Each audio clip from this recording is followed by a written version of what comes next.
Olá pessoal, tudo bem?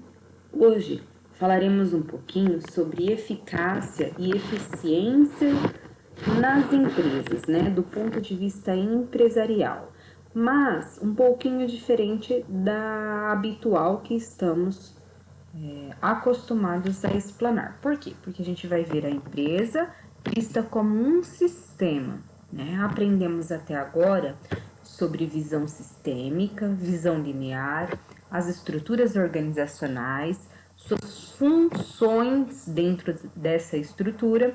E para dar sequência, né, na linha de pensamento, a gente precisa entender a empresa vista também do ponto de vista sistêmico, né? Ela vista como um sistema e não só como uma organização, como um local físico de trabalho.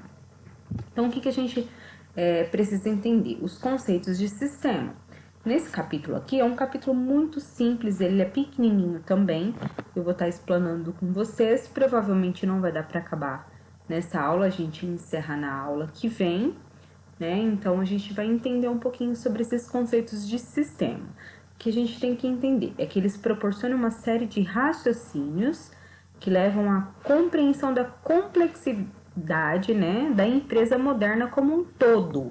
Toda vez que vocês virem questões ou textos, né, ou artigos que falam empresas como um todo, eu estou falando do ambiente interno e do ambiente externo, né? Então eu estou falando da empresa vista como sistema, né? Numa visão e um ponto de vista sistêmico. A gente entende lá que entre as duas guerras mundiais houve foi entre as duas grandes guerras mundiais que houve essa transição, uma significativa e sensível transição, desde a decomposição das coisas em suas partes até a montagem novamente dessas partes. Por quê? Porque elas foram destruídas e precisaram ser reconstruídas. Então, quando eu reconstruo, né, uma empresa, eu vejo que ela é um sistema, né? Ela possui engrenagens, possui peças e, consequentemente, o ambiente externo influencia no ambiente interno. Então, os conceitos e aplicações agregativas de sistemas, né, desenvolveram-se rapidamente depois da Segunda Guerra Mundial, porque precisou desconstruir, né, precisou ali desmontar aquilo que já estava engessado para reconstruir algo e perceber, né, essa aplicação desse conceito da empresa vista como um sistema. Então, a gente passou então a ouvir falar de sistemas de defesa, sistemas hidráulicos, sistemas econômicos, né? Então é a partir daí que vem o ponto de vista de sistema como um todo. Então, de fato, se a época anterior à Primeira Guerra Mundial foi apenas de análise, né, a posterior converteu-se numa época de síntese. Olha que fantástico isso, porque fala-se, né, que a gestão propriamente dita, a administração em si, é uma área totalmente científica. Ela precisou passar por esses processos, né, para a gente conseguir consolidar, né? Isso que é interessante. Isso, porém, não significa que desapareceu a análise, né? Ao contrário, pelo contrário, tornou-se ainda mais poderosa com o constante desenvolvimento das técnicas e dos instrumentos. Aí surgiram conceitos eficientes, conceitos de eficácia, conceitos de aplicabilidade, ferramentas que a gente utiliza até hoje. Uma delas é a análise do ambiente interno e do ambiente externo e faz essa interligação, que é a ferramenta de análise SWOT, que eu já passei para vocês na aula passada. Então, a ênfase em combinar os resultados da análise em um todo é que mudou radicalmente. Por quê? Porque essa característica tornou-se interessante e muito útil o conceito de sistema. Eu começar a ver a organização, né, ou começar a trabalhar dentro da empresa vista como um sistema e não só como um meio que proporciona resultados. Então, na verdade, o desenvolvimento do conhecimento humano, além de exigir contínua especialização, acaba por provocar também crescente necessidade de gente capaz de relacionar as partes como um todo. É justamente isso. Se eu consigo ver a organização ali por partes, eu também consigo integrar essas partes, né? Então, são os generalistas ou desenhistas de sistemas, capazes de sintetizar a complexibilidade da empresa. Há um exemplo aqui, né? Falando genericamente.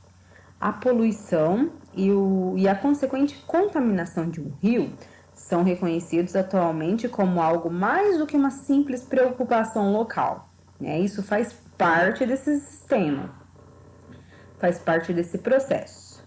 São acontecimentos que devem ser considerados quanto ao seu impacto no sistema total dos recursos hídricos do país, além de ser também responsabilidade das empresas, né? Da empresa que refuga esse tipo de contaminação. Então, as empresas de transporte marítimo, as companhias aéreas, os sistemas metroviários e rodoviários, as empresas de transporte por ônibus, as empresas de transporte de carga devem ser imaginadas como entidades isoladas, não mais como entidades isoladas, pelo contrário, mas como subsistemas desses sistemas de transporte no país. Por quê? Porque elas são responsáveis também. Então, a gente pensa de forma sistêmica, né? A gente olha a empresa como um sistema partindo do pressuposto de que há uma entrada, há um processo, há uma saída e há uma continuidade dessa saída, tá? A gente chama de logística reversa. Então, as ideias, né, por si mesmo, né, uma empresa ela excede a soma de suas atividades isoladas. Então, não é mais, suas atividades não são mais isoladas. Por quê? Porque elas causam algum tipo de impacto para os stakeholders. Quem são os stakeholders? As partes envolvidas, né? Então não é mais uma atividade isolada. Então, ela soma tudo: vender, comprar, controlar pessoal, produzir, pagar, receber. Há que se buscar uma síntese entre as diversas funções, as divisões, produtos, mercados e também entre os ambientes interno e externo da empresa, o que eu falei para vocês. No interno, né, nesse ambiente interno, eu vou analisar os pontos fracos e os pontos fortes, e no ambiente externo, essas variáveis que chamamos de variáveis exógenas, que são as ameaças e oportunidades que acabam interferindo, né, direta e indiretamente, a minha tomada de decisão, o meu sistema. Então, ela deve ser considerada como algo mais do que meros componentes reunidos, né? Porque existe todo esse ciclo ali, de uma forma muito estática. Não é mais vista como uma empresa física estática, pelo contrário. Agora, através de uma estrutura de organização, é necessário conceituá-la como um sistema de partes estreitamente relacionadas como uma fluidez dinâmica, volátil, flexível e implementável, tá? Então, as ideias do sistema eles tiveram um impacto de tal ordem que praticamente afetaram todos os demais campos do conhecimento humano. Daí as referências nas mais variadas áreas de conhecimento, né? Que é o que a gente estudou agora, que é a abordagem sistêmica ou enfoque de sistemas. Em algumas literaturas a gente encontra também esta nomenclatura, enfoque de sistema. Mas o mais comum é visão sistêmica. Então, a palavra sistema, só para consolidar aí, de fato, envolve, de fato, amplo espectro de ideias, como um todo, né? Pode-se pensar em sistema solar ou no corpo humano como um sistema também. Então, a gente consegue aplicar isso a uma organização. Então, diariamente, depara-se com sistemas de transporte, sistemas de comunicação, biológicos, econômicos, etc. Então, considera-se um sistema, só para consolidar aí, um conjunto de elementos interdependentes ou um todo organizado ou partes que interagem formando um todo unitário e complexo. No entanto, é preciso distinguir sistemas fechados né, que envolve as máquinas, os relógios e os sistemas abertos, como sistemas biológicos, sociais, o homem, a organização, a sociedade. Então, do ponto de vista físico, o estado característico de um organismo vivo é um sistema aberto. Um sistema fechado é se nenhum material entra ou deixa, né? É aberto se a importação e a exportação e, consequentemente, mudanças dos componentes desse sistema. Então, sistemas vivos são sistemas abertos, que se mantêm trocando materiais com o ambiente. Então, o sistema aberto ele pode ser compreendido como um conjunto de partes em constantes interações.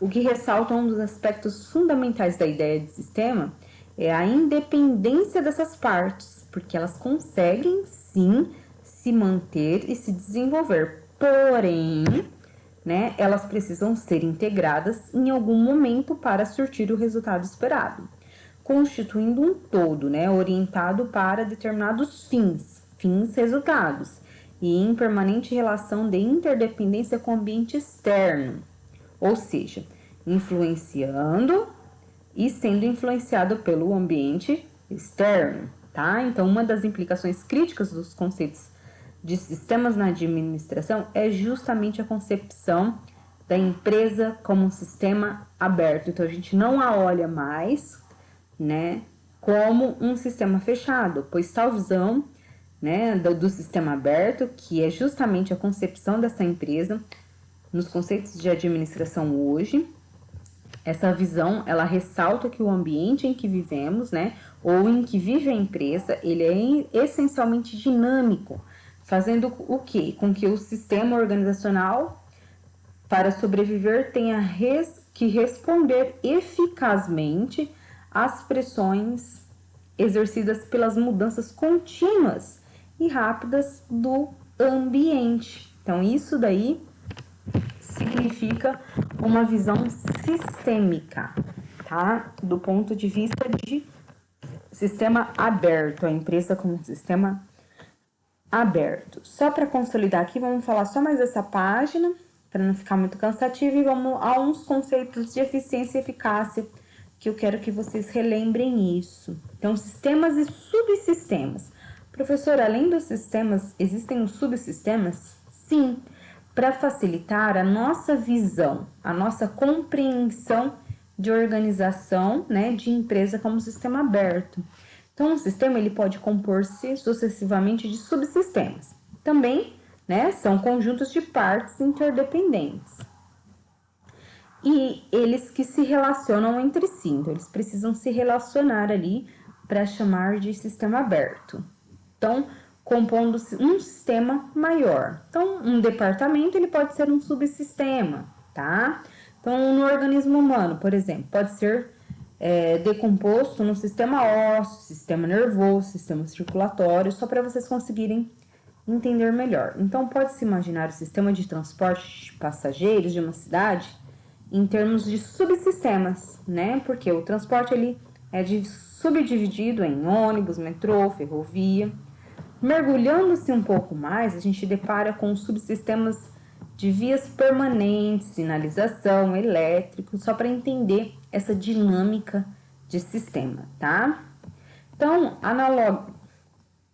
analogamente, pode-se abordar um sistema de informação como um subsistema do sistema da empresa. A empresa é um sistema, o sistema de informação é um subsistema do sistema da empresa. Da mesma forma, todo o conjunto interrelacionados de prédios, máquinas, pontes, rolantes, equipamentos, suprimentos, utilidades, água, né?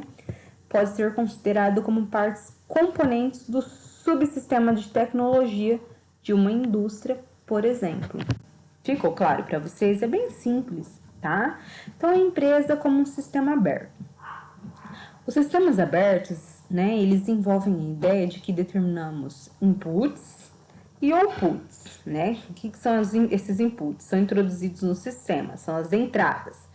Por conseguinte, são processados e geram, né, certos outputs. Outputs, essas saídas, esses resultados. Com efeito, a empresa vê-se de recursos materiais, humanos e tecnológicos, de cujo processamento resultam bens ou serviços a serem fornecidos ao mercado. Então, essa visão da empresa como sistema aberto é mostrada aqui nessa figura e ela ressalta as diversificadas e enormes pressões a que o ambiente submete à empresa. Olha só que interessante aqui, ó. Então, existe aqui, né, vocês conseguem ver os inputs, que são as entradas, né, por conseguinte, o seu processamento e as saídas, o outputs. E o ambiente externo, a todo momento, as flechinhas indicando para dentro, ó, né? Ele diversifica, ressalta e pressiona o ambiente da empresa como um todo, tá? Então, é bem interessante esse esqueminha.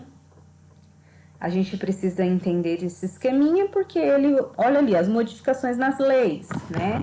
São ameaças. A gente pode colocar ali uma ferramenta para analisar. Condições de competição, né? Concorrente.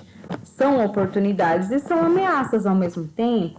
Inovações tecnológicas são oportunidades ou ameaças. Mudanças das condições sociopolíticas, né? Está no ambiente externo, uma variável exógena. Também acaba interferindo a minha tomada de decisão e o meu sistema empresarial como um todo, tá? Problemas econômicos, inflação, renda, crescimento, também podem ser consideradas ameaças ou oportunidades, depende do ponto de vista de atuação. Alterações nas reservas de recursos naturais também são uma variável exógena, ela está ali naquele ambiente externo e acaba interferindo, né? Acaba auxiliando a tomada de decisão do ambiente interno. Então, vamos analisar aqui os pontos fortes e pontos fracos, o que são dentro da organização, dentro desse ambiente interno, também conhecidos como variáveis endógenas, tá? Materiais. O que eu tenho de ponto forte, ponto fraco? Os equipamentos, a energia, produtos. O que eu tenho de produto que é tido como ponto forte, ponto fraco? Os meus serviços, né? Um maquinário. A gestão do conhecimento da minha organização são todos tidos como ponto forte e ponto fraco. Então, é interessante. Nesse quadro aqui, a gente consegue ver, ó, é impressionante constatar o quanto se alteram as condições socioeconômica política no Brasil. A gente verifica como exemplos os dias de hoje, né, que interfere a todo momento a dinâmica de atuação de empresas. E quem acaba sofrendo bastante com isso são as micro e pequenas empresas também. Né? A pandemia, por exemplo, a pandemia é uma variável exógena, tida como uma ameaça para algumas empresas, para alguns sistemas empresariais, e tido também como uma oportunidade para a criação de novos negócios, né, que veem o isolamento social como um ponto de partida de criação, tá? Então, depende muito ali da maneira como é interpretada e da maneira como é vista a dinâmica desse sistema empresarial. Então, vamos lá. É impressionante constatar o quanto se alteram as condições socioeconômicas e políticas no Brasil.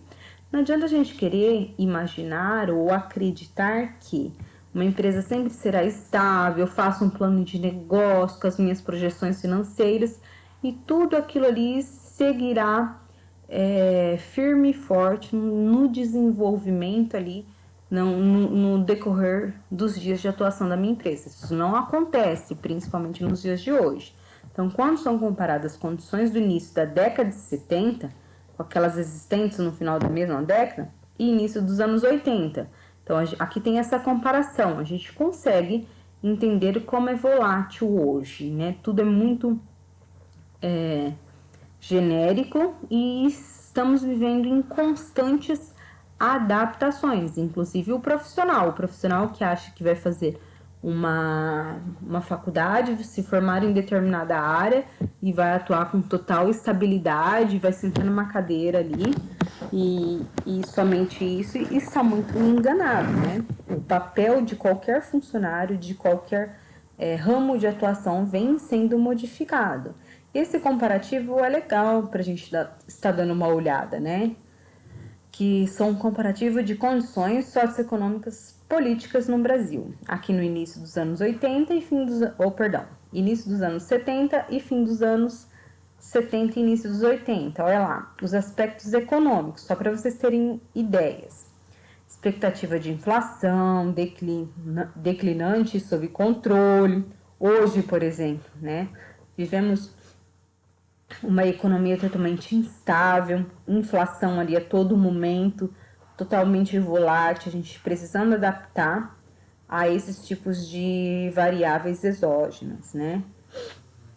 Um crescimento considerável desses aspectos econômicos, pouca atenção, preocupação com disponibilidade de energia, demanda crescente. Aqui já no início dos anos 80, inflação crescente, ó, em 10 anos a gente já consegue verificar essa mudança, né, essa transição. Redução acentuada das taxas de crescimento, ao contrário daqui, um crescimento considerável. Crise energética acentuada pelo choque do petróleo nessa época. Hoje a gente vive também ali a inserção, né, de atuação agora da energia solar, que consequentemente causará impactos para algumas organizações e sistemas, né? E retração da demanda, diferente daqui, que era uma demanda crescente. Então, tudo é volátil, a gente tem que entender isso. E os aspectos sociopolíticos aqui, ó, no início dos anos 70. Oportunidade de emprego mantendo certa evolução. No início dos anos 80, menores oportunidades, algum nível de desemprego começa a vir à tona. Então, é de expressa importância a gestão do conhecimento, né?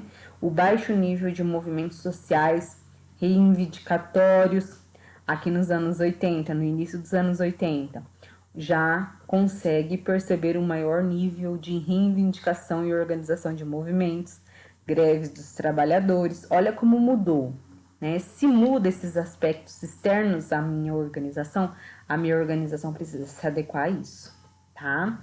Regime político autoritário. Aqui não, aqui já começou uma abertura maior para as questões políticas, né? Bipartidarismo, né? Existiam ali, e aqui tem inúmeras, nas questões políticas, né? A criação de inúmeros outros partidos buscando os seus interesses, né? Chamamos de pluripartidarismo. Então, o que a gente entende? Que embora esses tópicos mencionados, eles reflitam algumas mudanças, muitas outras ocorrem também. E essas mudanças, elas não aconteceram nos dois momentos escolhidos para fim dessa ilustração. Na verdade, o mundo está envolvido num constante e interminável processo de mudança. Hoje estamos vivendo, por exemplo, a era da digital, tá? Então, o que a gente precisa aqui entender? Se por um lado essas alterações criam dificuldades e restrições, por outro fazem também oportunidades. É como eu expliquei para vocês nesse esqueminha aqui, tá? Então eu tenho que olhar em alguns momentos como ameaças, em alguns momentos como oportunidades. Então, dificuldades e restrições. Assim, a crise energética, por exemplo, criou sérias dificuldades para certos setores industriais, mas, ao mesmo tempo, abriu novas perspectivas para os negócios relacionados às fontes alternativas de energia. É o que está acontecendo agora, tá? E veremos isso ao longo dos anos que se passarão. Conceitos onde eu queria chegar. Conceitos de eficiência e conceitos de eficácia. Para isso, eu quero que vocês relembrem lá em Teoria Geral da Administração, né, o que significa isso, o que vem a ser a eficiência, o que vem a ser a eficácia, né? Então, eu não vou entrar na explicação, somente na definição, porque a gente vai fazer uma atividade.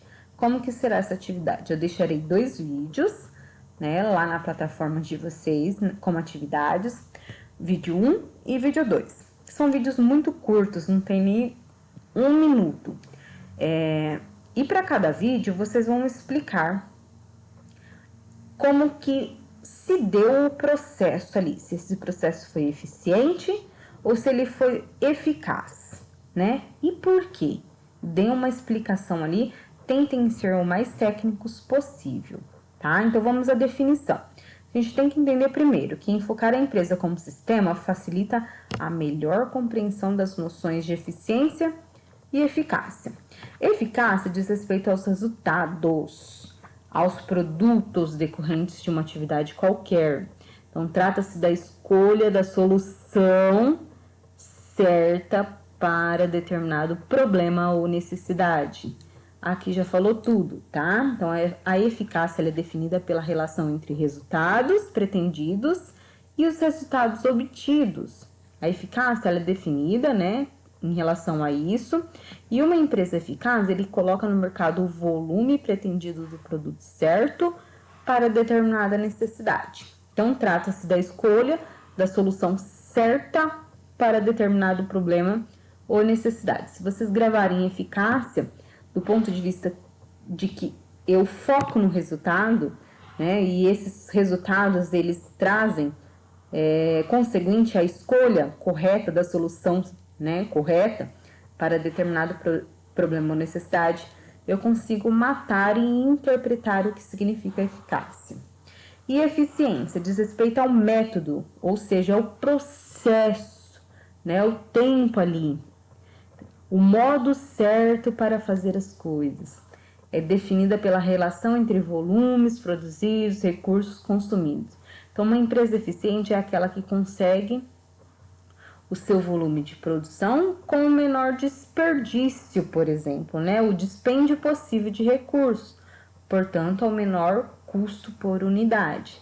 Às vezes, né, demoraria mais tempo, mas com menos desperdício. Então, eficiência eu penso no processo, até eu chegar ao resultado final, diferente de eficácia, que eu foco nos resultados, propriamente dito. Tudo bem? Então, corram lá para a plataforma para desenvolver a atividade com os vídeos.